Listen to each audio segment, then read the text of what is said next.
So I'd like to apologise for the tardiness of the slides and myself. As probably evidence, I literally just put them up.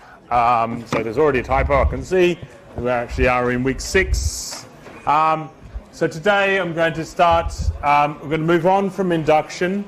Hopefully looking at the quiz answers, I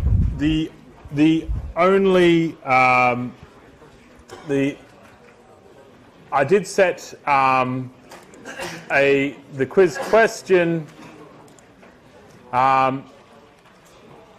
here. This is not fully correct, but this quiz question to sort of like push your ideas and also to cover material we're going to be talking about today. The material, in order to get the question answers, sorry, you have covered the material enough to actually, you should have covered the material enough to be able to answer this particular question. This is not the answers, by the way. This is just me testing the wrong answers. I'll go through the correct answers in a second. With regards to structural induction, remember structural induction is the principle of induction applied to recursive data structures. And I showed how to do that through examples with words over a language. The assignment question will get you to perhaps do it with a recursive data structure that you define yourself. But pretty much the only other recursive data structure, apart from lists, where things also behave a bit like words, that I introduced in the recursion lecture was the idea of a well-formed formula, which is something I'm going to talk about today. And then the idea was just to get you looking at the principle of structural induction, right, with a more complicated recursive definition. So a well-formed formula has these in total 8 different cases of what makes up a well-formed formula. You have 3 base cases. You didn't need to know what the symbols themselves meant. Just you needed to know, you needed to recognise how each unfolds, right? So we have 3 base cases. So in order to show that a property holds for all well-formed formulas, you need to show that the property holds for all the base cases. So P top holds, P bottom holds, and PP holds for all P and P. Right? So it's not a conditional. It's that PP itself actually holds. Then you have 5 recursive cases. One of them is just based on a single smaller subinstance, right? So the formula, this thing here, this type of well-formed formula where you've got a squiggly line out the front, which is the negation symbol or not, is a formula dependent on a smaller formula which is defined as a well-formed formula, right? So for instance, not of, say, P is a well-formed formula. And so in order to prove that P of not phi holds in an inductive setting, your assumption would be that P of phi holds, and then you show that P of not phi holds, right? So if P of phi holds, then P of not phi holds, right? So P is a proposition. It's some statement, some meta statement about formulas, right? It doesn't necessarily have to be formulas itself, right? So the fact that P phi holds and P not phi holds, that should not raise any alarms. Like the proposition could be that every occurrence of A is followed by a B, right? And that will certainly hold true if it holds true in phi, then it will hold true in not phi, because all I've done is stick a not out the front. Right, so it's important to be thinking of this syntactically rather than semantically, and I'll talk about that again today. We don't worry about the meaning. It's purely an exercise in how we write down the formulas, right? And then the sub-recursive cases, the other 4 recursive cases, require that both P of phi holds and P of psi holds if we assume those two things, then we can somehow combine them to get that it holds for P, so phi or for psi, phi implies for psi, phi by implies for psi, and phi and for psi. So this is an intentional typo that I did just to check the marking scheme. So the correct answer is everything here except for this last one, where it should be phi and then a upwards pointing triangle, if you like, for psi.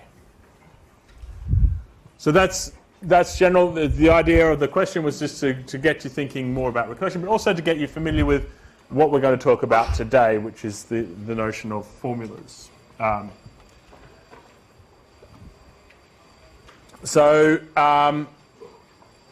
the reason I'm late today was I was having a chat with the person responsible for setting the quiz, and he says, so we talked about, I was just giving him feedback, and so one of the things we talked about was getting the sequence questions possibly remarked if we can set it up so that it marks longest common sequence, and various other usability issues. So they've all been flagged. On the topic of feedback, thank you to those that filled in the midterm feedback survey. I'll take on board a lot of your comments. I'll have some ideas going forward about what's going to happen, but I'll just have to work around how I'm going to actually implement those, just to address some of the concerns that people raised. But also thank you for all the positive comments. Positive comments are always welcome. A lot of people are very quick to criticize things when things are going wrong, and don't tend to praise things if they're not going wrong. It's always nice to read feedback and actually say, seeing a lot of positive comments. So today we're going to talk about logic, and so the first thing before I talk about like the actual applications and where it applies in computer science, logic is really the foundations of everything mathematical. But what really is logic? So logic is about formalizing the idea of an argument, right? A reasoning, and it can also be a little bit about defining, what exactly is truth. What do we mean by saying this statement is true? What do we mean by saying that this argument is valid, right? And so logic itself is really about adding rigor to the notion of reasoning and removing the concept of ambiguity. So English language as a natural language is ambiguous, right? A good example in the lecture halls at Cambridge University, there were signs on the doors that said no food or drink. Right, so does that mean that you can have food as long as you bring some drink? Right, it's like, so no food or drink. Right, so it's like, as long as I've got drink, I can bring food. Or should I really interpret it the way it's really supposed to be, that you're not allowed to have food or you're not allowed to have drink? So those sorts of statements in natural language are inherently ambiguous. What does it actually mean? If I'm trying to follow, if I want that statement to be true, is it okay if I have drink or not? And so the idea of logic is that we actually formalize the whole process. We clarify what we mean so that there's none of this ambiguity. Logic is a very rigid setup. And we add rigor, so we make things clear. What does it mean to go to make an argument? If this is true, then this is true, then this is true, so therefore that is true. What does that process actually mean? And so, logic by its very nature is very philosophical. I am not very philosophical, but this topic can lead to a lot of philosophical discussions. But ultimately, where logic came in,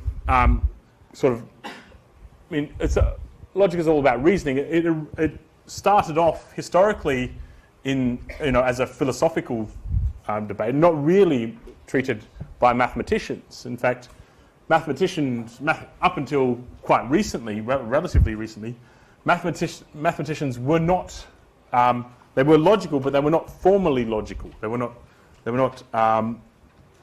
Things were not formally stated, right? Proofs were a little bit hand-wavy, what we would not consider to be proofs these days.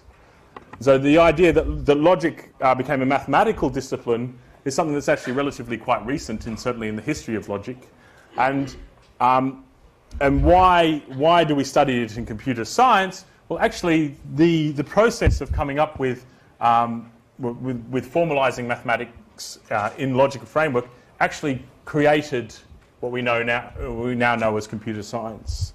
And that's because logic itself, by adding this rigor, by removing the ambiguity, what you're actually doing, or one byproduct of all this, is that you're mechanizing the process of reasoning. Right? Reasoning becomes the process of statement, statement, statement, conclusion. Right? You've got this sequence, this concrete process of reasoning, and that was one of the goals of formalizing mathematics in logic. And as a consequence, basically, they started developing the notion of what we now know as, or what we consider now to be computers. Computers are a byproduct of this process of creating logic. So this, what I was going to say. The application. There are two aspects, there are two parts really where logic, the two roles that logic plays in computer science. And I'm going to more or less break up the topic of logic centered around those two topics. I'll talk about it in a bit more. But today I'm going to, I've already given a little bit of historical background. I'm just going to go into a little bit more details. And that itself is going to lead on to where logic actually applies in computer science. And then today I'm actually going to give a formal treatment of propositional logic. But first of all, I'm going to motivate it informally. And then next week, I'm going to talk about the other aspect, the other applications, the other role that logic plays in computer science, and talk about concepts such as conjunctive and disjunctive normal forms, Carnot maps, Boolean algebras, and so in this course we only cover propositional logic. There are other kinds of logics out there. For example, first order logic, LTL. I'm not going to talk, not going to detail them much. I'm just going to sort of give an indication of, what there is, what there is beyond propositional logic, as it were. So just sort of to recap what I was just talking about, logic itself existed. Really was a discipline of philosophy. Although back in ancient Greek, there was no real demarcation between philosophy and mathematics, and even like drama. They're all sort of considered different aspects of scholarship, and sort of like all people weren't necessarily specializing in any particular area. So these sort of like, you'd have people that would be philosophers, would also be mathematicians, and you had this very fluid movement between disciplines that you don't see these days, because we have more and more knowledge and we tend to have to specialize a little bit sooner.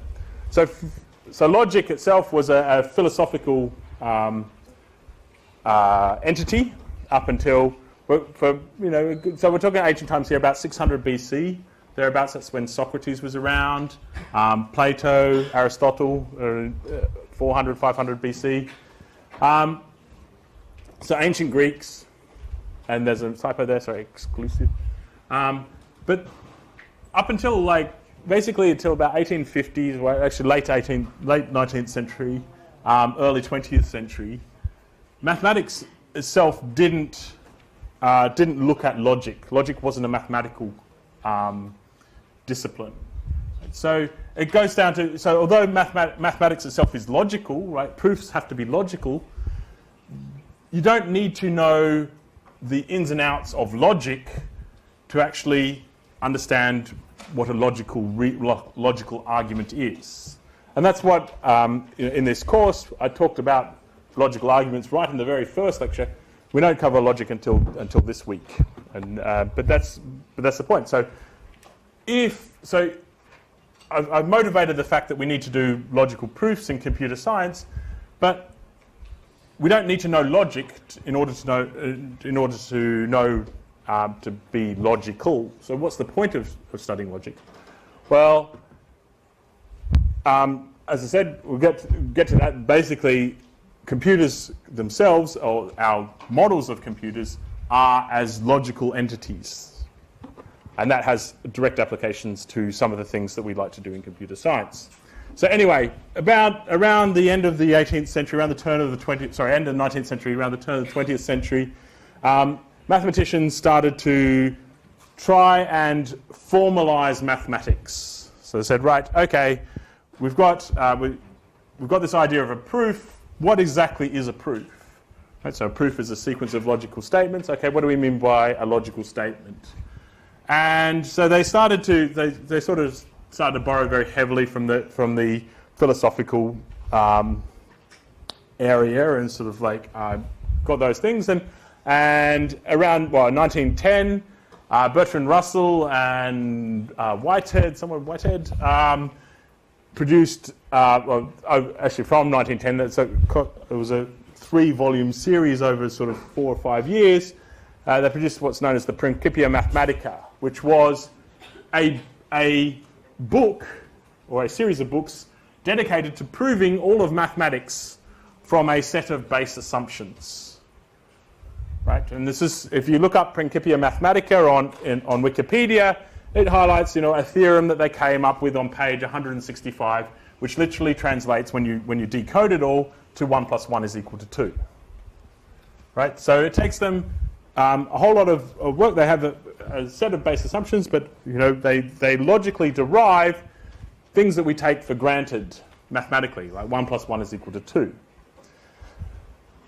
So that was sort of like the start. They started to get a few interesting results, but then of course mathematicians like to generalize things very quickly and sort of said, well, is it possible that we can get every possible mathematical result? Can we sort of move into the meta for a little bit and say, right, starting from a set of base assumptions, is it possible that we can get everything? So we might not have the right set of base assumptions.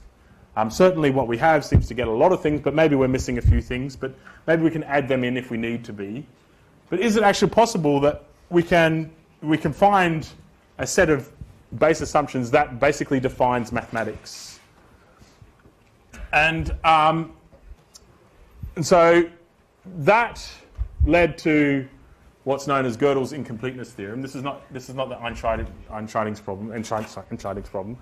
I'll get back to that one. But Gödel came along, so this is all around the same time in the late 20s, early 30s, and showed that no matter what you put in your set of base assumptions, there are things which are fundamentally true that you cannot prove. Which is sort of like, it seems odd, right? It's like, surely you can prove everything that's true. And it's like, no, there are statements that are true in a sense that will become a bit clear, that they hold, but there's no way of actually giving a proof that it holds. Right? So an example is that there is no, so an example that's not an example, but it was thought for an example for a while, like there's no natural number n such that x to the n plus y to the n is equal to z to the n for n larger than 2. Right? It was, that was an example of a statement that may be true, right? You might not be able to find any n that satisfies that, but there might not be any proof of that fact. So that's what Gödel's incompleteness theorem says, is that it actually constructs a sentence, a statement which is true, but you cannot come up with a proof. Why can't you come up with a proof? Because if you could come up with a proof, then that proof itself would make the statement itself false. It's a little bit it's a self-referential sentence, a statement. But basically it says, I am true if and only if you can't prove me. Right? And so if you come up with a proof, then that means that I'm not true. And so by virtue of, if you follow things around, it means that the statement has to be true and there just can't be a proof for it.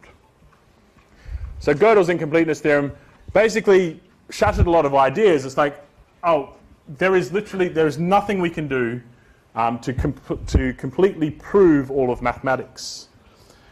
Related to that was Hilbert's Entscheidungs problem, which was along similar lines. It's like it was built around the idea that you can prove, or you would take a set of things where you can prove everything. And then the question was, can you come up with a procedure that will find the proof? So we're talking about 1928. So for us, what that, the notion of procedure would be just, can you come up with an algorithm? Right? But in 1928, the concept of algorithm didn't actually exist because, computers didn't exist. Or computers as we know them didn't exist. Right? So he said, formalized it as, is there a finite recipe for being able to prove everything if we're sort of like in this world where we know we can prove everything? Like, so mathematics is a larger world. We took a smaller subset of mathematics. Right? We know we can prove everything in there. In this sort of smaller set, because another result of Gödel, in fact, said that we can prove everything. So the question was, in this smaller set of things where we know we can prove everything, can we actually come up with a procedure for finding the proof? And that stimulated a lot of research. And in the mid-30s, so Alonzo Church and Alan Turing basically both answered that question negatively, more or less at the same time, with different approaches. So Alonzo Church took a very logical approach and defined what it meant to do computation in a logical setting. Right, so here's logic, and this is what a computation is, and then he went and showed that basically there's no way of making a computation that will actually show that, for instance, two different computations are the same thing. Turing took so that's a very abstract approach. Turing took a much more concrete approach and actually developed the idea of albeit theoretical, but machine. Right? That basically said, right, this is what computation is. The computation does this, right? You have a tape and you can print characters to the tape and you use that tape to read the characters and you change state and that's it. And that concept of a Turing machine is what motivated the development of computers. Right, so a computer is not quite a Turing machine, but for all intents and purposes it is. The difference is that Turing machines have infinite memory. So a computer doesn't have infinite memory. But a Turing machine is more or less what a computer is. So the idea of a Turing machine, so in 1935, 1936, calculators existed, right?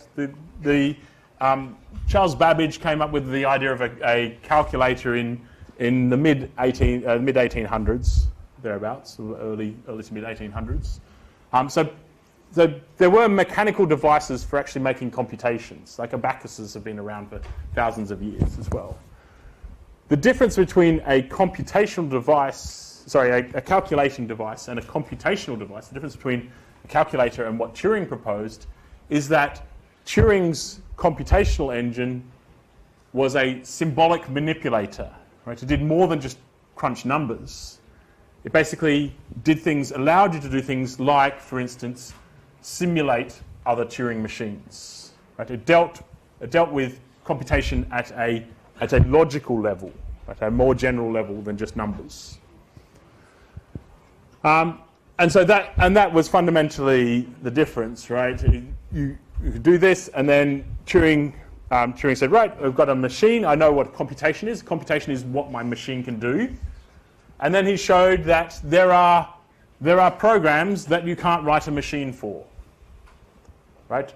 One particular program is, will this machine stop on every input? If I give it an input, will it halt? Will it reach a state? Right? So some programs will loop forever. Right? Can you write a program that will decide if a given program will loop forever or not loop forever? And the answer is you can't, because you can get some nice contradictions going on. And so he answers the entscheiding problem in that way, right? There are statements of fact that are true, but you can't prove them with a machine-based approach. Or sorry, you can't derive a proof with a machine-based approach. So that formed the idea of modern-day computer science. That's really where computers were born, computer science was born. Around the same time, transistors, in general, integrated circuits started being developed. And, of course, around then also World War II happened. World War II, one of the big breakthroughs in World War II was the development of the Colossus, which was a version of Turing's machine in order to crack the German Enigma code. And that was arguably one of the first actual physical computers. But so the Colossus took up an entire room, but circuit logic was being developed. The idea being that the Colossus had to make various switches. Circuit logic would handle those things. The two things got married after the war, and we started seeing smaller and smaller computational devices, and the science of computing became more and more prevalent, and people became more familiar with the idea of writing a program for a computer, getting a single machine to do whatever you want it to do within the bounds of computation. Right, so previously, machines were sort of built for a small set of purposes. Computers basically revolutionized that by saying, right, this computer can do anything you can imagine, effectively. So people became more and more familiar. Computer science as a discipline grew, but around about the 1960s or so, people started asking again, right? Well, we have this model of a computer, which is this theoretical model based on logical manipulation. How can we actually use that to sort of answer some larger questions? So things like, does my program compute the right value? Right? And we saw that a while back when we were talking about induction. Right? I gave two programs, and I asked the question, do these programs compute the same output? And we gave a proof. We gave a proof using induction. And again, to give that proof, I didn't need to know any logic. Right? I don't need to know logic. So why are we studying logic? Why is it an important part of this course? Well, the statement I said was that these two things are the same. Right? These two things will give the same. But what if I wasn't able to show that they gave the same result? Right? What if I wasn't able to show proposition P of n? Right? That for all inputs n, these two things are the same. Well, I could show something different. How can I reason that what I can show is good enough? Right? Maybe I won't be able to show that they're true for all n, but I could show they're true for all even n, or something like this, right? How can I actually form that reasoning? And so that's where logic comes in. That's where we play. And formal verification is the idea of, we have programs and we have requirements, and formal verification says, does this program meet these requirements? All right? And what does that have to do with logic? Well, our program we model with our logical structure, our logical interpretation of what a computer is, and our specification we model in a logical language. And we put the two together, and basically we turn a concrete problem of, does this program meet this requirement, into a logical problem. Right? Does this logical structure meet this logical sentence, logical formula? Other things that appeared in the 60s were the concept of relational databases. We can combine we can do more than just store data. We can define relations between data. But then when we do that, we want to do things like make database queries and so on. And logic comes in very handy in that, for defining unambiguous queries, right? So I want to look up in my database all students that attend this course and all students that get HDs, right? So I want to get an intersection of those two sets, right? So my specification, my language for making database queries is a logical language, right? It needs to be unambiguously defined. In fact, that whole idea of unambiguous permeates through with programming languages and various other things, like not just programming languages, but like specifications like HTML documents, right? They're all unambiguously defined. And that boils down to the fact that we view computers as symbolic manipulators, and they need to deal with unambiguous inputs, unambiguous data. So that's a loose history of logic. Where does it tie into computer science? Well, as I said before, computers can really be thought of as calculators coupled with symbolic manipulation. Right, so you've got the fundamental, you're doing some calculation, but on a higher level, right? Computers really are sort of like doing more than just calculation. They're actually manipulating logical structures. They're working at a level of logic. And so the applications can actually, so both of those roles, logic plays a part in both of those roles. So when it comes to symbolic manipulation, some of the applications in computer science, as I mentioned already, formal verification, databases, these concepts really build on the fact that our models are based on a logical structure. But other things that crop up all the time, of course, proof assistance, right? Getting computers to help you solve mathematical proofs. Knowledge representation and reasoning, or a more general, just automated reasoning, so artificial intelligence. Right? If we know how we reason, right? We can turn that. We formalize how we reason with logic. Let's translate that into computer science, into computers. And that way we can sort of formalize the way we want computers to reason, or how we might want to represent knowledge, so that we look at a picture of a bird, we say, yes, that's a picture of a bird. A computer looks at it, just sees red and green and blue, right? It needs some sort of representation, some sort of logic interpretation to tell you that, yes, that's a bird, whereas versus, this other picture of red and green and blue is a picture of a flag. On the other hand, logic itself can be thought of as computation, very simple computation on a two-valued set, right? So true and false. So we've got various operations like the Boolean operators, but that in itself leads to various applications in computer science. Namely circuit design, right? So the idea of a NAND circuit. The first question on the assignment, the third question on the first assignment, was actually showing you that you can define all the basic set operations using this single operation that I defined. You take two sets A and B, you take their complement and you union them together. I think I took a union, right? That is the NAND operation. And so you can define every set operation using NAND. And so that's exactly what we do with circuits. You can define every Boolean operation using NAND. And that itself is a property of Boolean logic. This is what I'm going to talk about on Monday.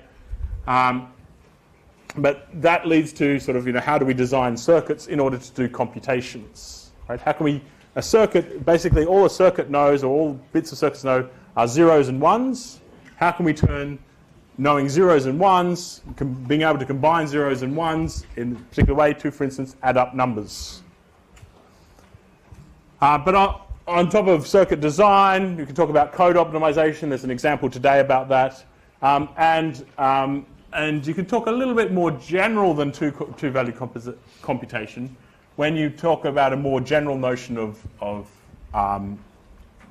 semantics, when we look at more general Boolean algebras, which I'll talk about on Monday. So, in some sense, that's why we like to look at logic, because computer science, computers, well, from a computer science perspective, computers are logical manipulators. Right? They're logical entities. Running a program is an execution of a number of logical steps. And so if we want to reason about such things, which is, if we go back for the first lecture, my argument, when I was trying to say, what is computer science? Computer science is about reasoning about computers, what they can do, what they can't do.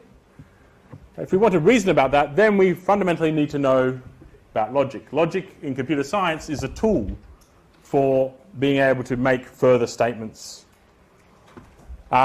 That being said, today, all the definitions, all the applications are of a more mathematical bent. They're also more mathematically oriented, a little bit philosophically oriented as well.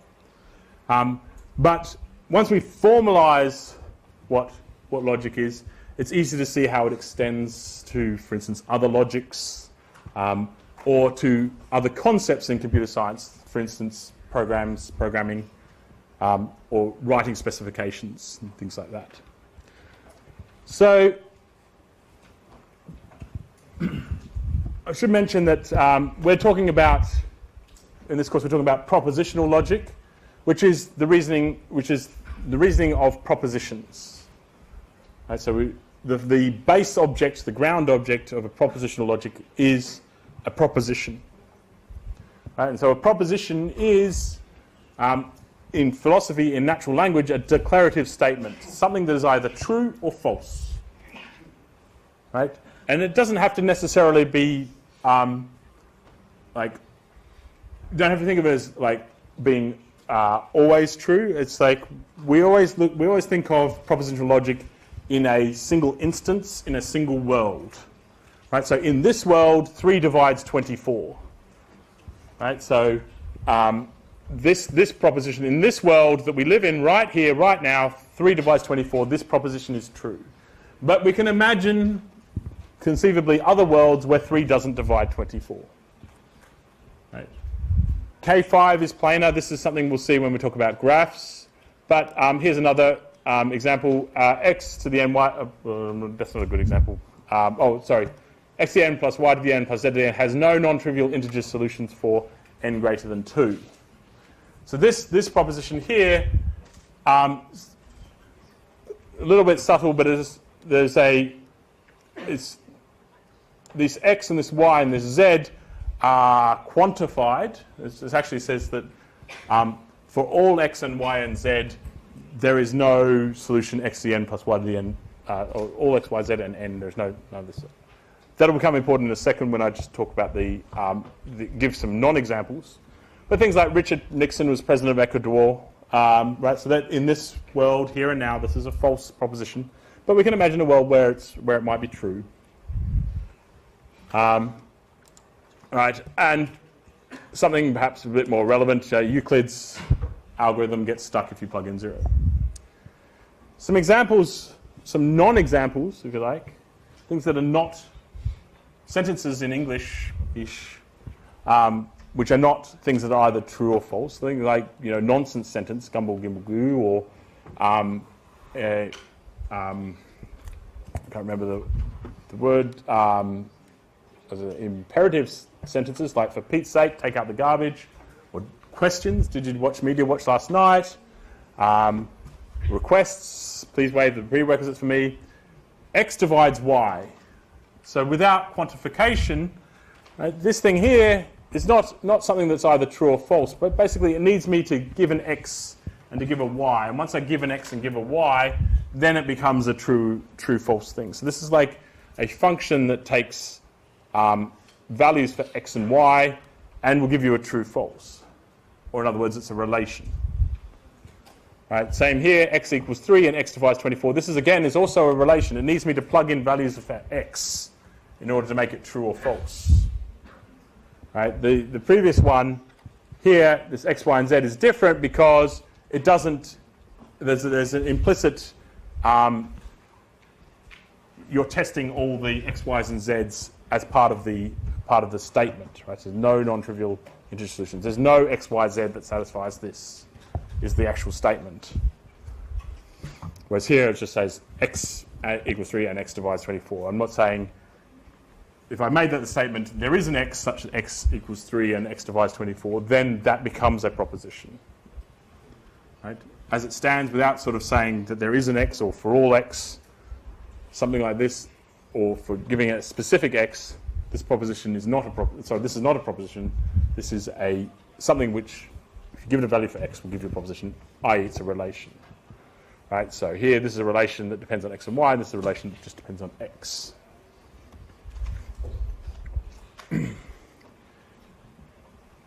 But propositions can be built up from smaller propositions using what we term as logical connectives.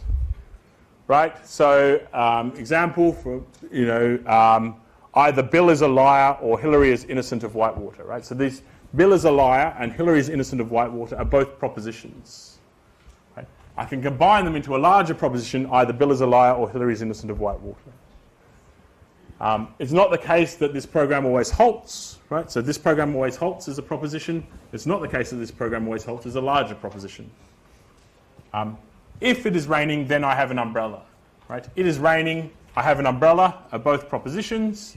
The if it's raining, then I have an umbrella is a larger proposition made up of these smaller compound propositions. Right? And in English, examples of logically connective phrases, right? And or not, if blah then blah, or blah if and only if blah. These are the default ones. So we saw a few here, right? Chef is a Romeo and Kenny is always getting killed. Bill is liar or Hillary is innocent of Whitewater. If it is raining, then I have an umbrella.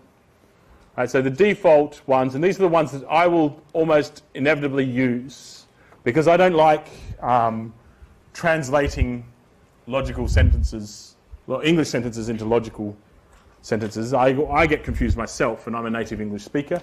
So I will not ask you to translate, very obscure English sentences into logical sentences. Right, it will be fairly straightforward, straight down the line. Examples.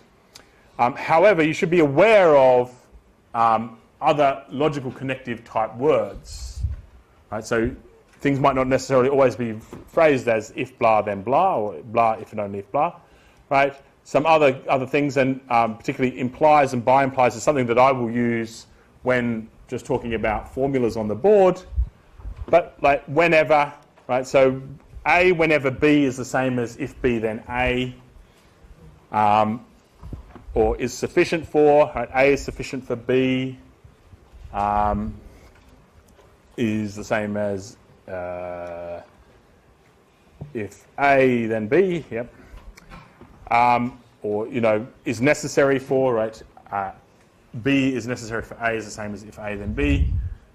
But is another common one, right? Chef is a Romeo, but, So Chef is a bit of a Romeo, but Kenny is always getting killed, right? Or semicolon, either or instead of just or. And so these are the common logical English words that you see for them. And in logic, we use these symbols here for them. Right? So the symbol, this is called wedge,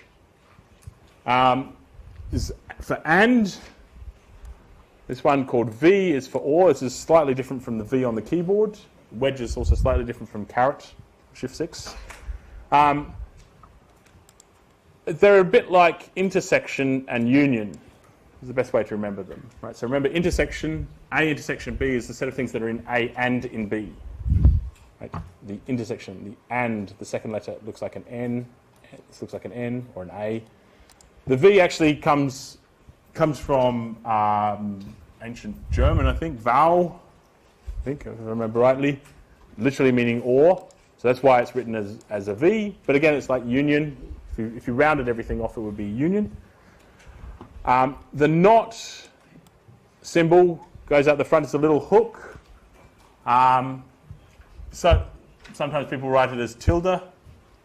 If you look at it on a UK keyboard, I don't have an example here, that it is often written there. It's often available.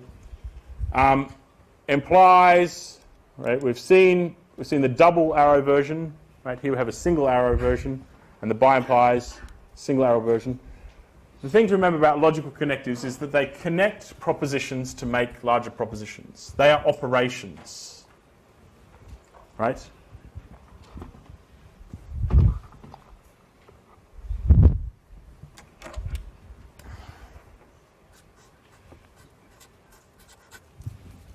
This is a single proposition. If I write something like this, which I'll try and avoid like the plague, this is a statement about two propositions. That says that this proposition here implies that proposition. You generally see this in proofs. I will try and avoid this notation because it gets a little bit confusing, but there is a rigorous definition of this, which I will bring up when I talk about semantics, when I talk about the formal definition. Right? But this is one proposition. Right? This is a statement about two propositions.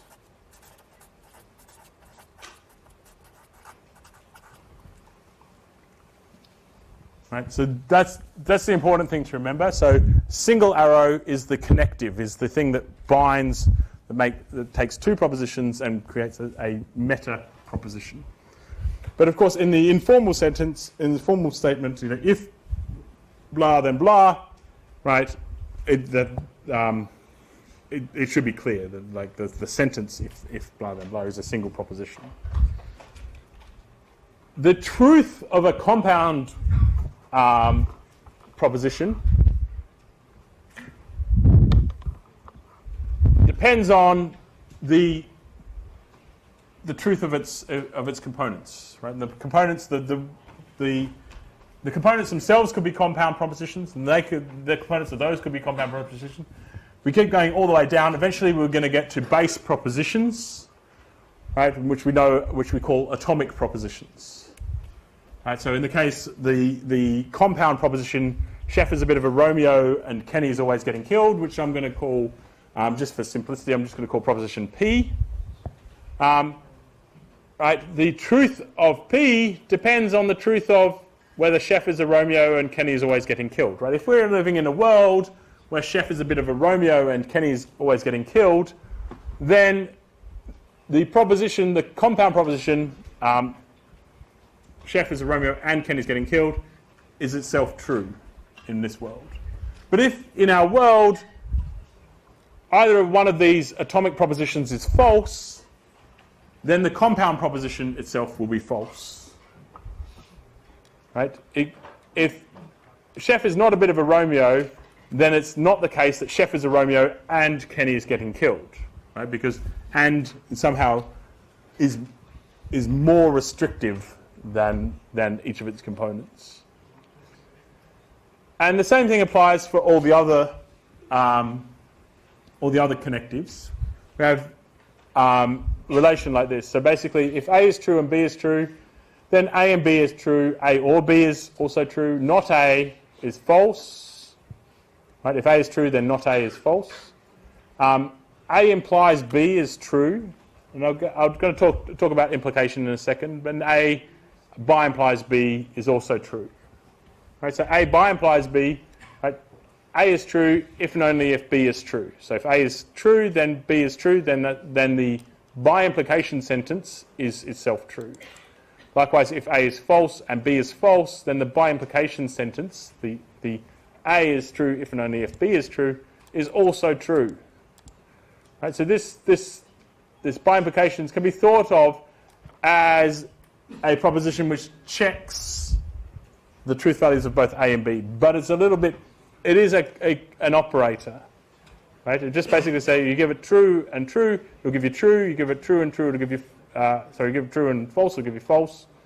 If you give it false and true, it'll give you false, and if you give it false and false, it'll give you true. So this is where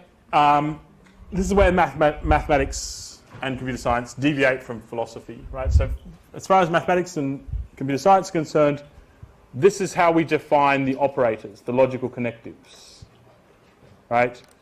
There's no debate about if this proposition is true and that proposition is false, then A implies B should be true or should not be true, or so on and so forth. That's something that we leave to the philosophers. But for us, we think of it as more on a definitional level, on a computational level, right? And is the operator that does this, right? You give it true and true, it will give you true. You give it true and false, it gives you false. This is still informal. I will point this out. When we talk about formal notion, actually, and is nothing, and doesn't do anything. This and symbol doesn't do anything. So when we interpret it, it does things. So go back to the A implies B. So A implies B has this weird setup, right? So if A is true and B is true, then A implies B is true. But if A is false, then it actually doesn't matter what B is. If B is true, then the statement is true. If B is false, then the statement is false. So for example, the statement, if February has 30 days, then March has 31 days. And the statement, if February has 30 days, then March has 42 days. Both of those statements, as compound statements, are true in this world that we live in, right? Because in this world, February does not have 30 days.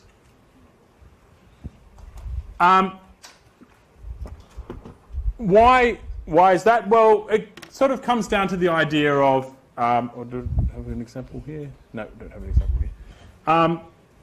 Look at, say, the empty set. Right, so, is it true that, so here's my empty set. Is it true that every x in X is odd? Is that true? Who thinks that's true? That statement itself is true. Who thinks it's false?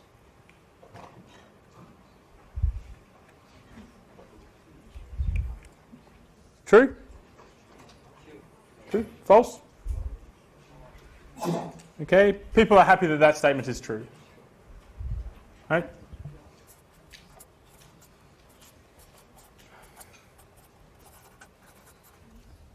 Right? If you're happy the first one is true, then you should be happy that the second one is true as well, right? Right, but if I put anything in X, but if I put X like equal to 3 or something like this, only one of these is true. Right?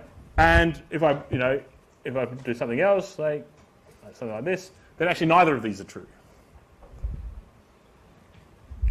Right? So in this world where X is the empty set, both of these statements are true. In this world where X is set 1, 2, neither of these statements is true. In this world where X it contains the element 3, this one is true and this one is false. Right? But the point is that if there are no X which satisfy, the premise, right? There's no X in here, then it's certainly true that every X will satisfy the conclusion.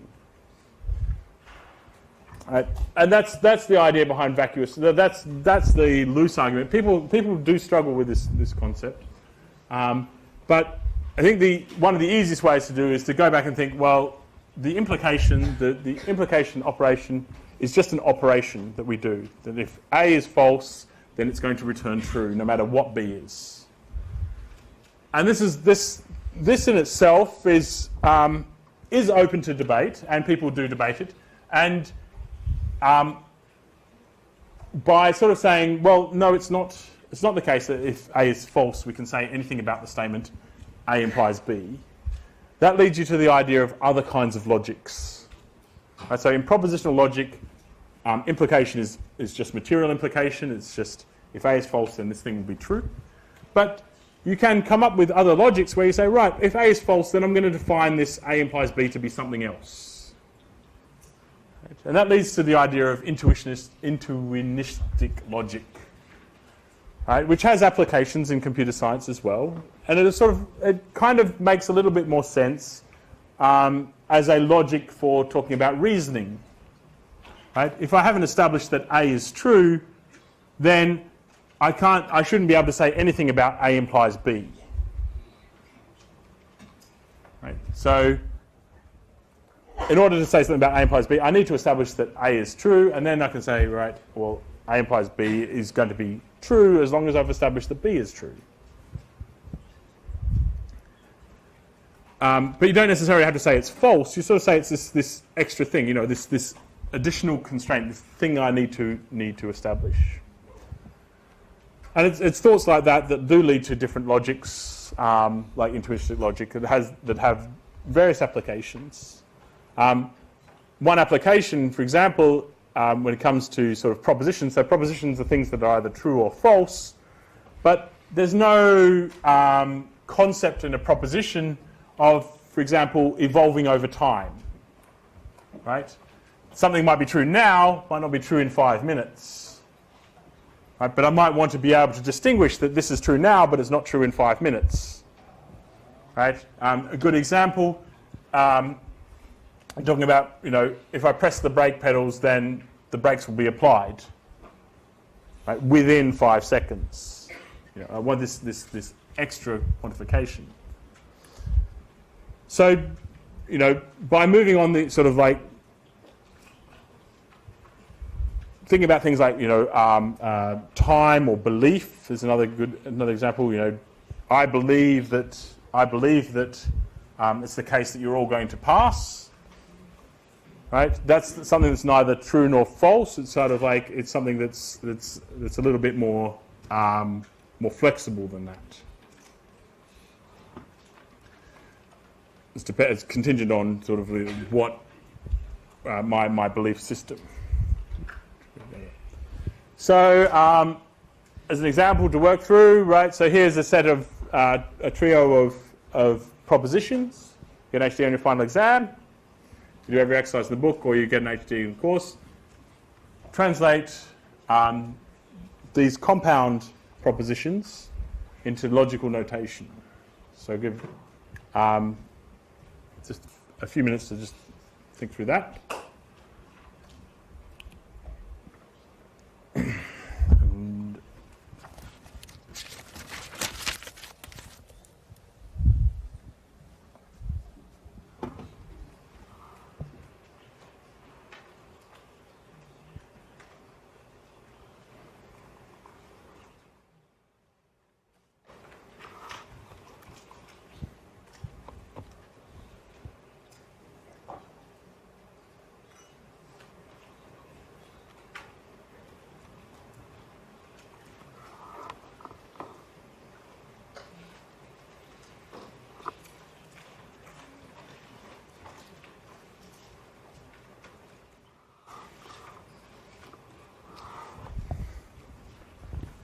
Right? So, although is the logical connective here. So, although is another example of and, I should point out. Right? So, you get an HD in the course and you do not do every exercise in the book.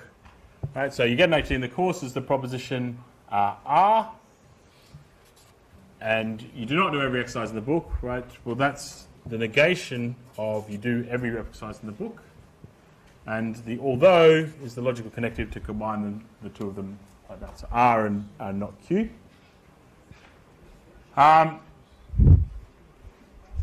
Next one, you get an HD in the course. Oh, sorry, to get an HD in the course, you must get an HD on the exam, right?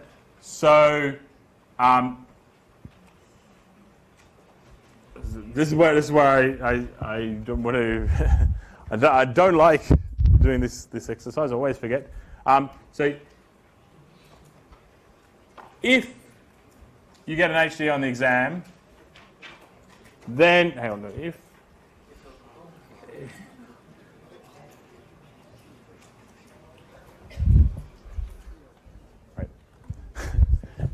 If you get an HD in the course, then you got an HD in the exam. Right? Oh, sorry. That's what I want to do. Right. Yeah. Okay. Right. To get an HD in the course, you must get an HD on the exam.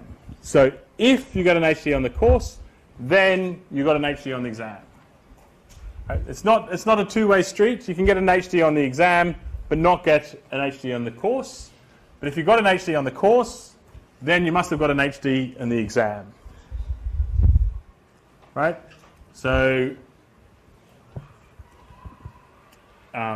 if you got an HD on the exam, so HD on the course, then you got an HD on the exam.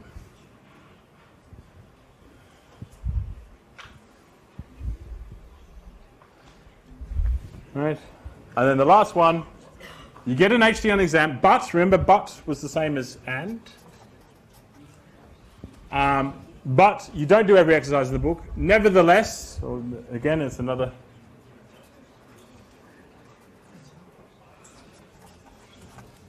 Right? Regardless, you get an HD in this course. So you got an HD on the exam, and you didn't do every exercise in the book, and you got an HD in this course. Right? So it's you got an HD in this course, and you didn't do every element in the exam, and you got an HD on the exam, and you didn't do every exercise, and you got an HD in this course. Right? So P and not Q and R. This is as hard as it's ever going to get. I'm not going to test you with these in-between words. I haven't explained them in the lectures for this very reason. Right? But you should be aware of them. The textbook, I think, lists a few more examples. And you can always find a few examples. But it does get a little bit confusing, and it even gets confusing for me as a native English speaker. And so I don't like setting this type of exercise for assessment. Because I can't do it. Sorry. Right. But this is an example, and as I say, going forward, right, you probably need to realise, certainly you need to identify the propositions in a compound proposition statement. Right? So you get an HD on your exam, but you don't do every exercise, nevertheless you get an HD in the course. Right? So the propositions in that statement are, you get an HD on the exam, you don't do every exercise in the book. Arguably, you do every exercise in the book is also a proposition, right? So you don't do every exercise is a negation of that one. You get an HD in the course, right? 3 propositions, 3 things that are either true or false. The but and the nevertheless, and in the first case, the although, are your logical connectives. They combine your existing propositions to create a larger proposition. Right? So the proposition, you get an HD on your exam, but you don't do every exercise in this book, nevertheless you get an HD in the course, is also a proposition. Yeah. So when it comes to the assignment question, right, what I'm looking for is you need to identify things about the system which are true or false. Right? Some more definitions. Again, in the formal setting, we'll give a formal definition of these in a sec. So some propositions, right, dependent on the world we live in. Right? So it is raining. Right? It may be raining, it may not be raining. Right? So those propositions that may be true or may be false are called contingencies. So they're contingent on the current world. But some propositions, particularly compound propositions, are always true, no matter what situation we're living in. So an example of that is it is raining or it is not raining. Right? Because in our world, if we look outside, it's raining. Okay, if it's raining, then it is raining or it's not raining. But if it's not raining, then well, it's not raining, and so it is not raining or it's raining. So some propositions can be true in all worlds, if you like, in all situations, and likewise, some propositions can be false in all worlds. Right? Example: it is raining and it is not raining. Right? It can't be raining and not raining at the same time in a single geographic area, right? And those are called contradictions. And then finally, a phrase that is relevant for the assignment: a proposition is satisfiable if it is not a contradiction. So a contradiction means it's unsatisfiable. Satisfiable if it's not a contradiction. So there is some way of making it true.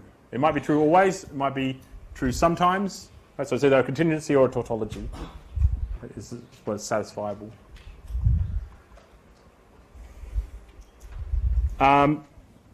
As an example, right, the idea of constraint satisfaction problems.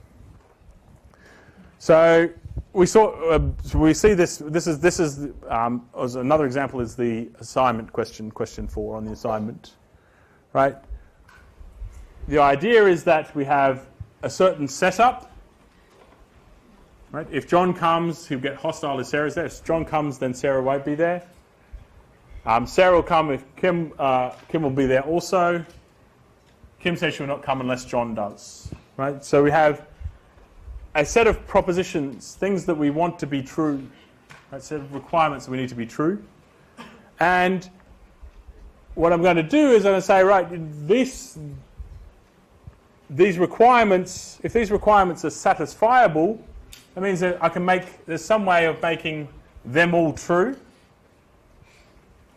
Then that will give me an answer, an answer to my initial problem. So, for instance, if I can show that I can combine these requirements, the combination of these requirements is satisfiable, that means there is a way to make the base, whether Sarah or John or Kim comes, make them true or false, in such a way to make sure that everybody is happy. So what do I mean with this? So we look at the requirements, and I'm going to phrase them in terms of propositional formulas. Right? So I need to identify the propositions. Right? And here the propositions are fairly straightforward. Right? Basically, John comes to the party, Sarah comes to the party, and Kim comes to the party. Right? So J, S, K. So J is the proposition that John comes to the party. S is the proposition that Sarah comes to the party. And K is the proposition that Kim comes to the party.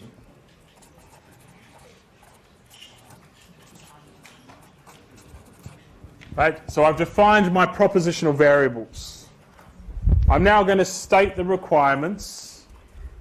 Right? So I'm going to interpret the requirements in a logical setting. Right? So if John comes, he will be unhappy if Sarah is there. Right? So I'm trying to make sure that nobody's unhappy. So basically, if John comes, then Sarah can't come. Right? So requirement 1 is that if John comes, then it's not the case that Sarah comes. Because if Sarah comes, John will be unhappy.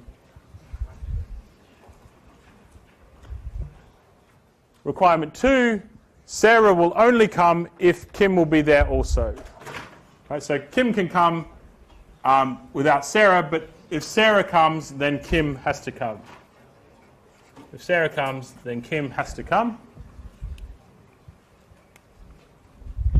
Right? But Kim could go without Sarah going. Sarah will still be happy if Kim went and Sarah didn't go. And Kim says that she will not come unless John does. So if Kim comes, then John comes, and Kim will only come. Kim will come if and only if John comes. Right, so it's a by implication for that particular example. Right, so I've translated the requirements into propositional formulas like this, and now I ask, is there a way of making all the requirements true? So what I'm saying is, so if I call this phi 1, phi 2, phi, actually call it P1, P2, P3, right? My three propositions, my three compound propositions, P1, P2. I can take a compound proposition of those, which I'll call Q, which I'm going to say I want P1 to be true, and I want P2 to be true, and I want P3 to be true.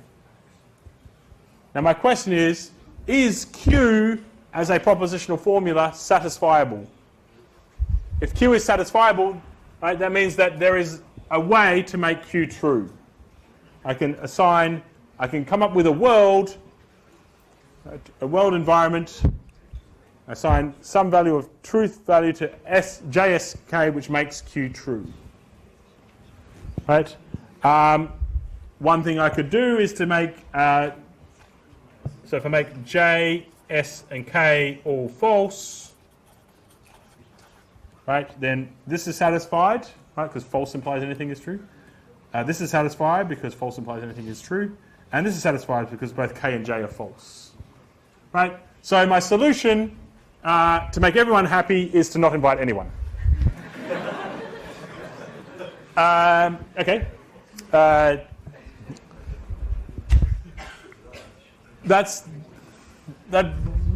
mean, your mileage may vary whether that makes you happy, but right. So that's one solution. Another solution, right? We'll get to this, right? So one solution is to not invite anybody. Another solution is to just invite John. Right? If I invite John, then John implies Sarah. John implies not Sarah. Sorry, is true, right? Because Sarah is not invited. So true implies true. Sarah is not invited, so false implies anything is there. Oh, sorry. Oh, it's just gone one direction. So I've got a by implications. Sorry, this should be single. The slides have got a single implication. The other solution to this one, so this is not a solution. This is a different scenario. Is to invite John and invite Kim, but not invite Sarah. So JK is true, and Sarah is false. Right? Why is that? Well, John is happy because Sarah's not there. Sarah's happy because she's not invited, so she doesn't care if Kim goes. And Kim is happy because she's there and John is there. So in this particular example, here's a party with people. Right? I invite John and Kim. I don't invite Sarah. Everybody's happy. In the slides, they took a different interpretation. This is why I don't like doing logical interpretations. The slides took the third condition to actually be Kim implies John. So John, if Kim goes, then John has to be there, but not necessarily the other way around. I will deal with this idea, this table that I have here. I'll talk about when we get onto the formal notion. This is known as a truth table, and it is basically how you go about deciding if your proposition is true or false. Next definition, the notion of logical equivalence. So two propositions might not necessarily be the same, right? So it is raining is a proposition. It is not the case that it is not raining is a different proposition, right? It is fundamentally a different proposition. It's built up. It is not the case that it is not raining is built up from the idea, from the proposition that it is raining, right? It's taking the negation of that, right? So it is raining versus it is not the case that it is not raining. So those are different propositions, but in the world, right? If I look at what A is contingent on, right? If it is raining, if I'm in the world where it is raining, then I'm also in the world where it is not the case that it is not raining, and vice versa. If I'm in a world where it's not raining, then I'm in a world where it is not the case that it is not the case that it is not raining. Right? So if A is true, then not A is true, and if A is false, then not A is also false. So what we say is we don't say that A and not A are the same proposition. We say that they are actually logically equivalent. This notion of logical equivalence can be used, for example, to simplify programs, right? So you may be quite familiar with, so if you're writing out your if statement and you have some very convoluted if x is greater than 0 or x is less than or equal to 0 and y is greater than 100, right? Can I actually simplify this sentence, this statement, this condition? Because if I can simplify it, it might make it easier to debug my code. Right, so what do? Well, let P be the proposition that x is greater than 0 and Q be the proposition that y is greater than 100. Then this statement here is either P is true or P is not true and Q is true. Right, so P or not P and Q. So can I simplify this? Well, right, there's my statement there. Depending on what P and Q take, if P is false or P is true, Q is false, true, this thing here will look like this, false, true, true. But that's just the same as if I'd looked at not P and Q. Right, if I take not P and Q, I'm going to get false. Sorry. It's the same as P or Q. Right? If I take P or Q, I'm going to get false, true. So I can simplify this statement with P or Q. So my if statement, if x is greater than 0 or x is less than or equal to 100 and y is greater than 100, can be simplified to if x is greater than 0 or y is greater than 100. Much simpler, easier to understand, easier to decode, debug. The final concept I'm talking about informally is the idea of entailment. So logic, as I said right at the start, is about formalizing reasoning. And so one example, I'll take a different example of this, is like, if it is raining, then I have my umbrella. I don't have my umbrella, therefore it's not raining. Right? A logical statement. Here's another one. Frank took the Ford or the Toyota. If he took the Ford, he'll be late, and he's not late. So therefore, Frank took the Toyota. So this is reasoning. Now that we know what a proposition is, we can see that what exactly is reasoning. It's just a sequence of propositions. Right? Frank took the Ford or the Toyota. If Frank took the Ford, then he will be late. Frank is not late. Frank took the Toyota. Right? We've got 4 propositions there. They've got atomic propositions within them. Right? Frank took the Ford. Frank took the Toyota. Frank was late. Right? So there's 3 atomic propositions, and so we can talk about their truth values. And we say, so what does it mean for an argument to be valid? Right? So remember, if it's raining, then I take my umbrella. I don't have my umbrella, therefore it's not raining. That's a valid argument. Right? An example of an invalid argument: if it's raining, I'll take my umbrella. I have my umbrella, therefore it's raining. Right? There's nothing in that sequence that says that if I've got my umbrella, then it must be raining.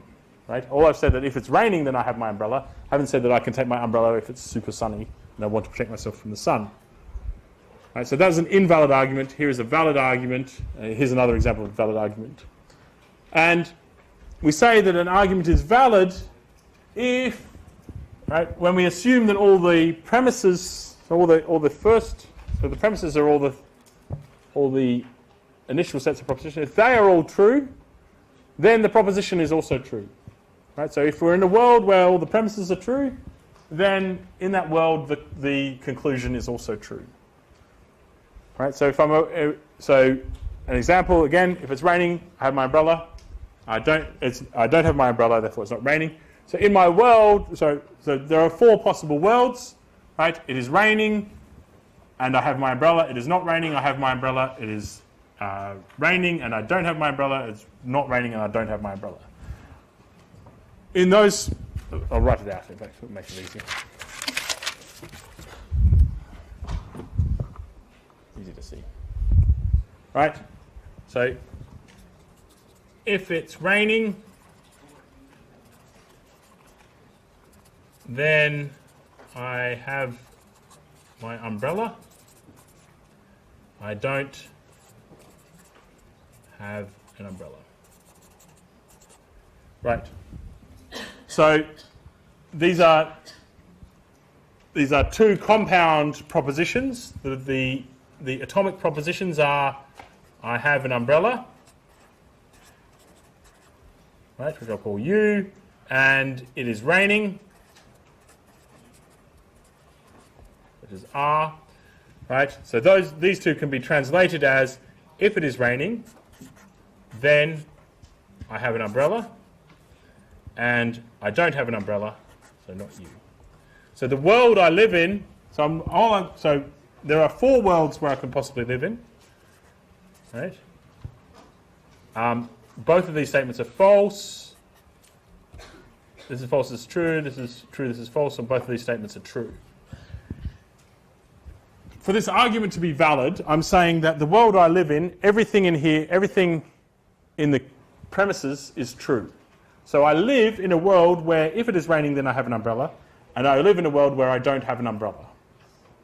Right? So in particular, in the worlds where I do have an umbrella, I don't care. Right? I'm only saying that this argument is valid. Sorry, the argument being, therefore, it is not raining, which is, of course, the statement not R. Right? So in the world where I have my umbrella, this argument is specious. It's irrelevant. Right? So I look in the world where I don't have an umbrella, and I focus on the worlds, on those worlds where I don't have an umbrella, where it's also the case that it is, if it is raining, then I have an umbrella. Right? So if R implies U. So in particular, in this world where it is raining and I don't have my umbrella, it is not the case that if it is raining, then I have my umbrella. So I also don't focus on that world. So in my argument, right, I'm assuming that I'm in a world where both of these things are true, which means that I have to be in this world here. Right? Sometimes I can be in a number of possible worlds. But in this case, I'm in this world here where it is not raining and I don't have my umbrella. Right? And so the conclusion, it is not raining, well, that is certainly true. Right? It's not the case that R holds. Right, so this argument is valid. A valid argument. Right, if I take a variation of that argument, if it's raining, then I have an umbrella. I don't have an umbrella. Sorry, it's not raining. Therefore, I don't have an umbrella. Right, so let's focus on the worlds. So my possible worlds, they're both false, false, true, true, false, or true, true, right? It's not raining, so I don't care about those two worlds. Sorry, it's not raining, so I don't care about the worlds where it is raining. Right? If it's raining, then I have my umbrella. Well, in both of these cases, in both of these worlds, this statement is true because R is false. Right? So I'm looking at both of these worlds here. But in this world here, let's do it in pink, this world here, right? That's a world where this statement is true and this statement is true, but this statement is false. So in that world, the argument doesn't hold, and so we say that this argument is not valid, right? So it's only valid if it's true in all possible worlds, right? As soon as you find a world where the argument doesn't, the conclusion doesn't follow from the premises, then you say that the argument is not valid. This will become, again, clearer when we talk about the formal definitions.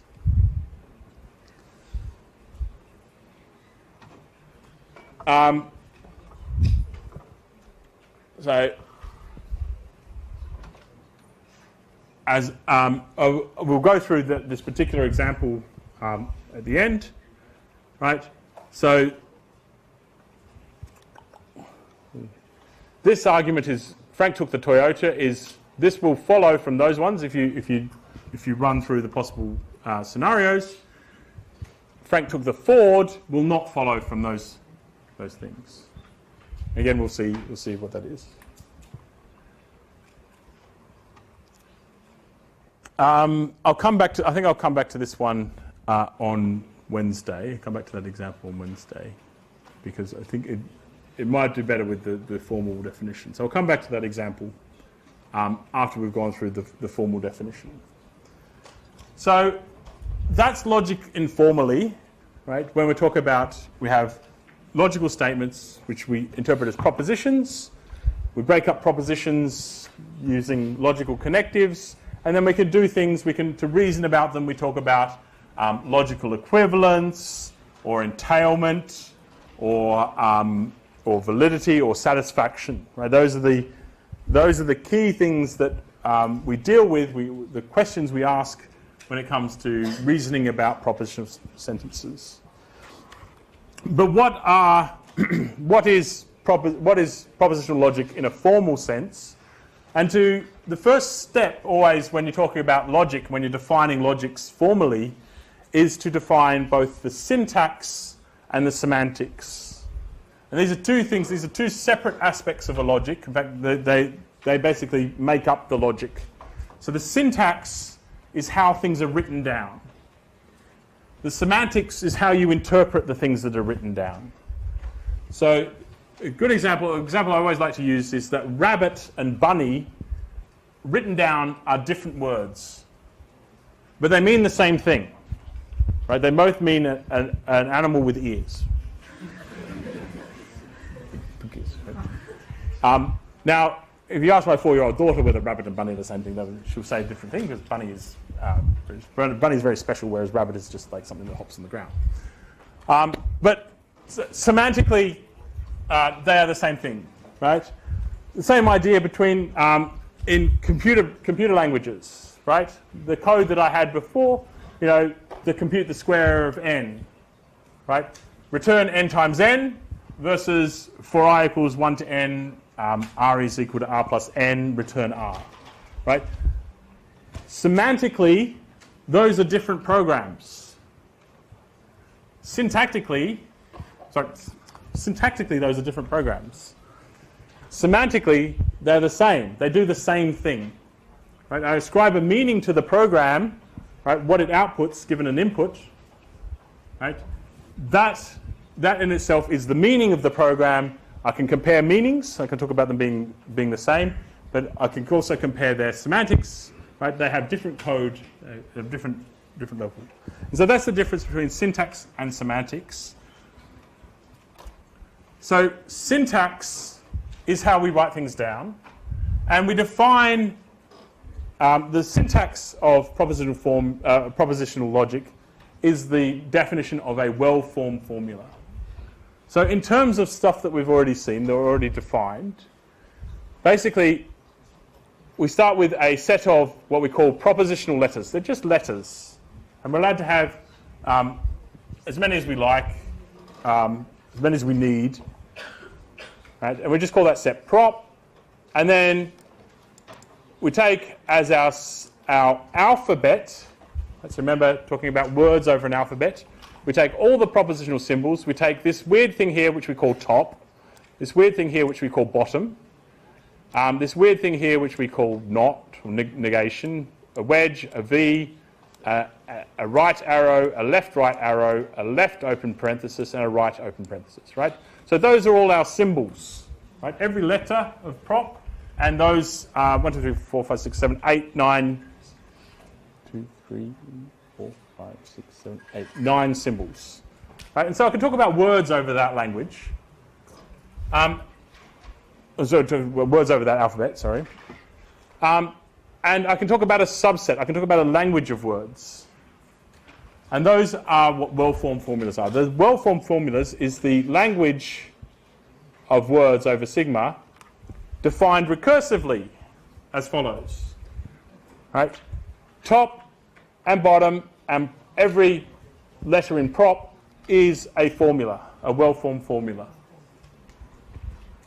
So they're the 3 base cases. And then the 5 recursive cases. If phi is a well-formed formula, then not phi is a well-formed formula. And if phi and psi are well-formed formulas, then open bracket phi, wedge psi, close bracket is a well-formed formula. Same with V, same with right arrow, same with left right arrow. Right? So important to note the open bracket and close bracket. Right? So, as an example, please, here are some well-formed formulas. Right? Open bracket P, wedge, negation of top, bottom. Right? So, let's go back to the rules. Put that in. Rules, put that in. Right? Look at the first one. Right? So, the first rule says that top is a well-formed formula and that P is a well-formed formula. Right? So those, sorry.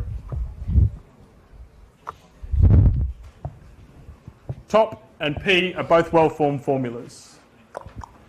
The second rule down there, so that was from the first rule. The second rule down says that if top is a well-formed formula, then not top is a well-formed formula. So these two now are well-formed formulas. And then the third rule tells you that if this is a well-formed formula and this is a well-formed formula, then this is a well-formed formula. Right? So that's why this is a well-formed formula. Second example. Okay, this is a well-formed formula, so therefore this is a well-formed formula. Right, by the second rule. Right? And then this is a well-formed formula, so therefore this is a well-formed formula. This and this are different formulas. Right? They literally look different on the page. It's only when we talk about what the formulas mean, right? What it means to do an AND of formulas and so on, what it means to evaluate a formula, that we can talk about them being logically equivalent. So in terms of syntax, these things are different formulas. It's important to remember, important to know. Examples which are not formulas, well-formed formulas.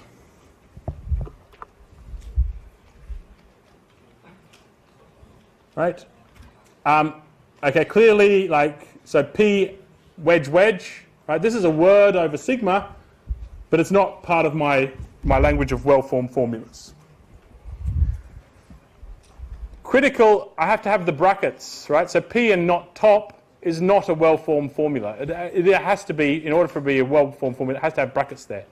Similarly, I can't get like three ands together like this, because one and always corresponds to a pair of brackets, right? So one and again, not brackets, not P, is not a well-formed formula. I can't just throw brackets around well-formed formula. So in the very strict definition of what a well-formed formula is, these things here are not well-formed formulas. However, they kind of make sense when it comes to defining things. And so we adopt some conventions just to make things more readable.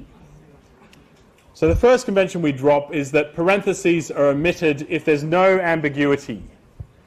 And by ambiguity I mean logical ambiguity, so up to logical equivalence. So for example, I would allow this here because it does look a little bit cumbersome to put brackets in when it's very clear that you don't have that. In terms of binding, negation binds tighter than and or, and both of those bind tighter than implies and by implies. But between implies and by implies and or, there's no, they are equivalent, right? So you can't say and binds tighter than or binds tighter than and in this course. So some people will make that distinction. The reason I say not in this course is because some people like to make a distinction one way and some people like to make it a distinction another way. I think it's too confusing. So for me, right, you can't do this. You can't say this is ambiguous. Right? You would have to specify that it's P and Q or R or P and Q or R. like so. This is not ambiguous, right? This interprets as, well, this is the well-formed formula. This interprets intuitively as this, right? You do the not P first because not binds tighter than implies, right? So the other thing is that I will, you can throw parentheses in to help disambiguate things. So it's like, maybe it is more useful to have this rather than sort of like writing this is, so it's this one. This is this one. It's not this one. But sometimes it can get a little bit confusing. Right. So there's no distinction between and or. There's no distinction between by implies and implies. Importantly, here I've not said that you can do this, right? You can't do this still. And you have to either specify it as this or this. So this is not allowed for this course, for this part of this course, right? And another example, you can't do this. P implies Q implies R, right? Same reason. And this you might think, well, these two things will end up being logically equivalent, which makes sense. Sorry, but here, depending on how you bracket it, you will actually get different logical expressions. So I'm not allowing that, but I'll point out that in other places, so they're rarely, they're not used in this course. I'm not going to use them in this course, or until Monday, of course. Different notations for negation. So some people like to use prime or overline, like x overline instead of neg x. Occasionally people will use plus instead of or, and multiplication instead of and, or juxtaposition instead of and.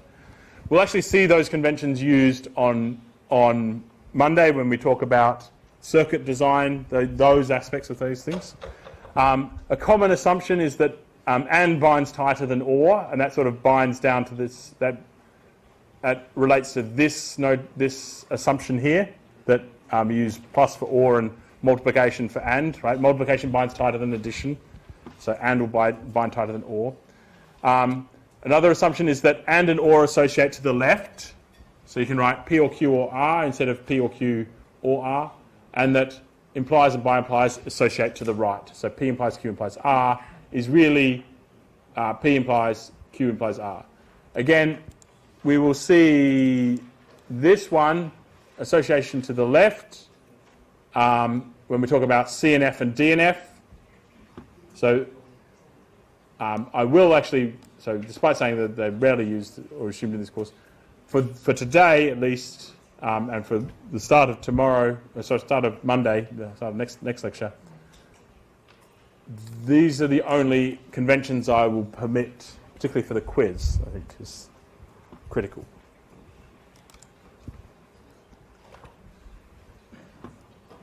When it comes to syntax, the way to decipher, if you like, a formula to decide if it's well formed is via a parse tree, right?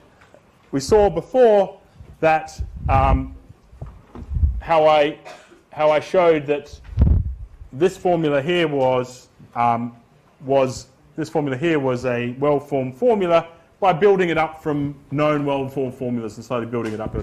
Parse tree sort of visually represents that, although if you like, it goes when you construct a parse tree, it's almost going in the opposite direction, right? So I'll take as my example here P and not Q, or not P implies not Q implies P, right? If I were to construct this up, I'd start with P, I'd start with Q, I'd start with Q, I'd start with P. They're all well-formed formulas.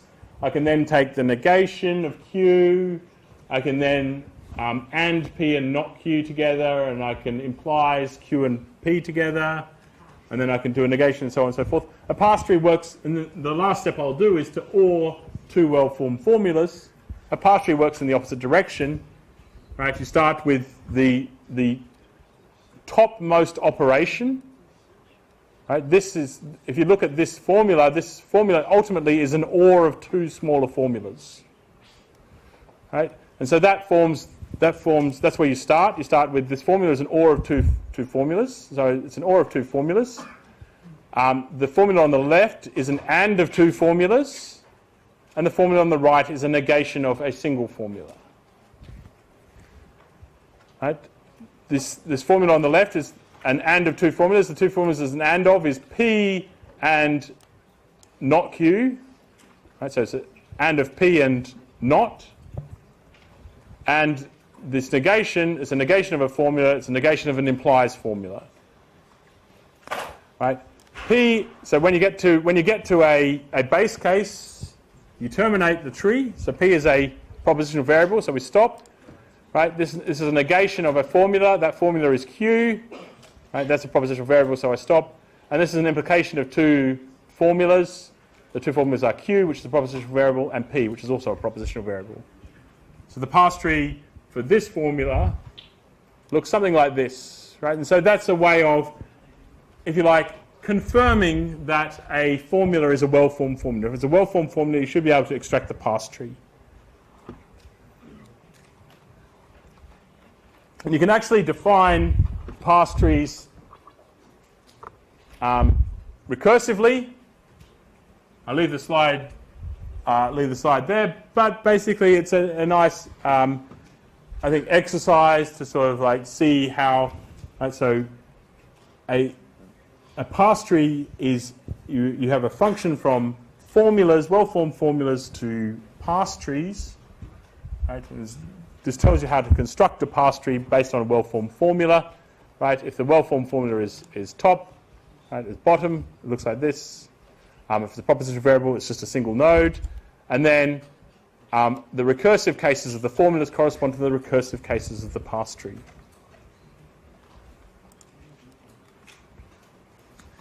So that's the syntax of propositional formulas. And I'm going to briefly, very quickly, touch on the semantics.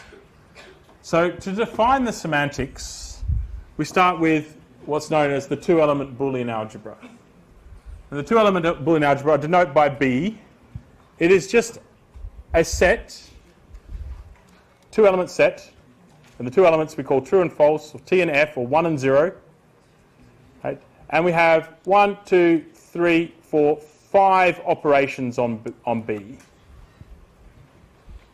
Right? And they behave like not, and or, and implies, and by implies behave in the informal setting. Right? So not true is false, not false is true, or bang true is false, bang false is true, true amp true is true, true amp false is false, false amp false is false. True bar true is true, right? So this is an OR, right? So this is all computer science, or C-based syntax, right? So this is the same as not, this is the same as and, this is the same as or in computer science. The only thing different are these operations here. This sort of like implies, wiggly implies, and wiggly by implies, right? This behaves like material implication, right? So true implies true is true. False implies false sort of wiggly anything will give you true. And then this thing here just sort of like acts a little bit like double equals.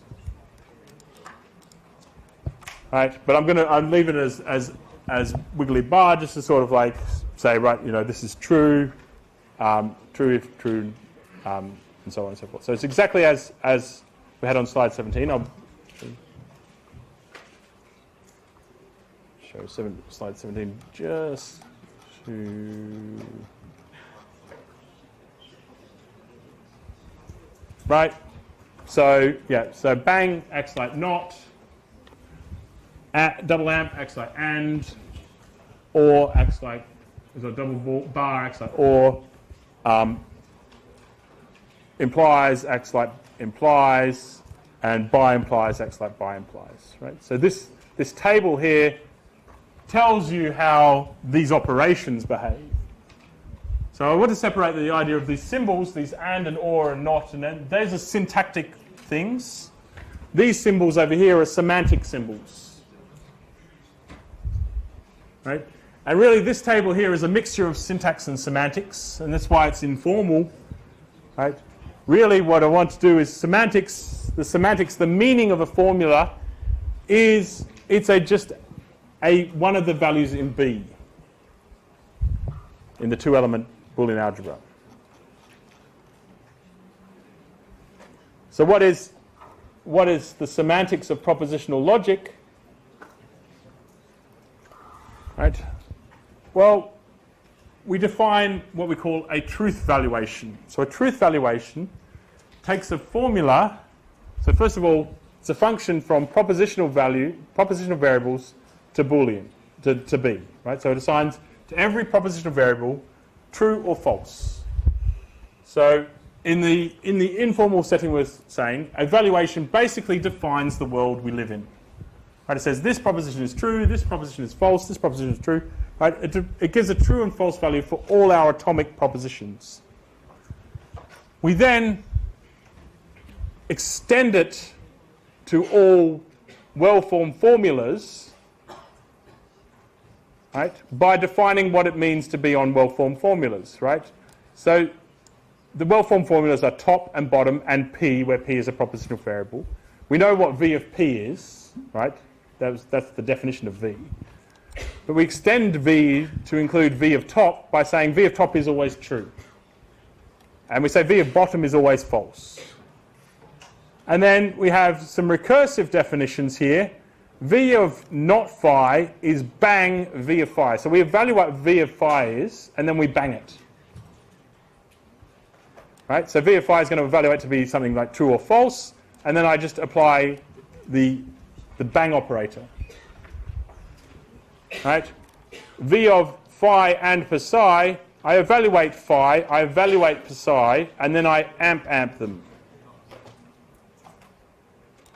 For the formula phi or psi, I evaluate the phi, that should be phi. I evaluate phi, I evaluate psi, and then I bar them.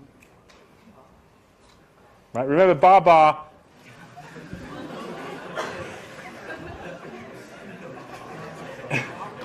is just an operation. It's defined. If I give it a true and a true, it will give me a true. If I give it a true and anything, it will give me a true. If I give it false and false, it will give me false. Right? Phi implies psi is defined. I evaluate phi, I evaluate psi. I then evaluate them in terms of this wiggly operation, which evaluates as we want. The reason why I want to separate this notion is when you get into more complicated logics, you have more complicated operations. You have a more complicated domain of interpretation. So here our interpretation, everything is either true or false. Right? When you talk about more complicated logics, things become more than just true or false. Right? You need to talk about items. So when we talk about for all natural numbers, right? A natural number is not something that's true or false. It is a natural number. Right, so we have more complicated things here, but fundamentally these operations are operations on the world, on the interpretation world. So I'm going to leave that there. We'll come back to this on next week and have the quiz questions to help solidify some of the concepts.